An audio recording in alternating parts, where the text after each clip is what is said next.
જ્યારે દીકરી મોટી થઈ ત્યારે એક દિવસ તેણે નિર્દોષતાથી તેના પિતાને પૂછ્યું, પપ્પા, મેં તમને ક્યારેય રડાવ્યા છે?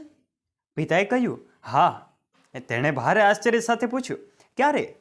પિતાએ કહ્યું, તે સમયે તું લગભગ 1 વર્ષની હતી અને ઘૂંટણ ભેટ ચાલતી હતી. મેં તારી સામે પૈસા, એક પેન અને એક રમકડું મૂક્યું, કારણ કે હું એ જોવા માંગતો હતો કે તું 3માંથી કયું પસંદ કરીશ. તારી પસંદગીથી મને ખબર પડે કે મોટી થઈશ ત્યારે તું કોને વધુ મહત્વ આપીશ. જેમ કે પૈસો એટલે સંપત્તિ, કલમ એટલે બુદ્ધિ અને રમકડું એટલે આનંદ. મેં આ બધું ખૂબ જ સહજતાથી પરંતુ ઉત્સુકતાથી કર્યું, કારણ કે હું ફક્ત તારી પસંદગી જોવા માંગતો હતો. તું એક જગ્યાએ બેસીને એક પછી એક એ 3 વસ્તુઓ જોઈ હતી. હું એ વસ્તુઓની બીજી બાજુ તારી સામે ચૂપચાપ બેઠો હતો, ફક્ત તારી સામે જોતો હતો. તું તારા ઘૂંટણ અને હાથ પર આગળ વધી.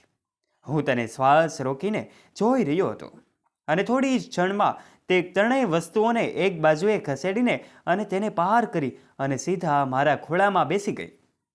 મને એ પણ ખ્યાલ ના આવ્યો કે આ 3 વસ્તુઓ સિવાય હું પણ તારી પસંદગીઓમાંની એક બની શક્યો હોત.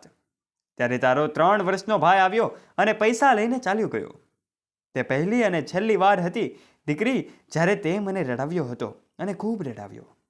દીકરી એ ભગવાને આપેલી સૌથી અમૂલ્ય ભેટ છે. મિત્રો, તમારું આ વિડીયો વિશે શું કહેવું છે? દીકરી ખરેખર તુલસીનો ક્યારો છે? ત્યારે દોસ્તો, આ વિડીયો વિશે આપનું મંતવ્ય કોમેન્ટ બોક્સમાં આવકાર્ય છે. તમારા દીકરી હોય તો એને દીકરીનું નામ કોમેન્ટ બોક્સમાં અવશ્ય કોમેન્ટ કરજો.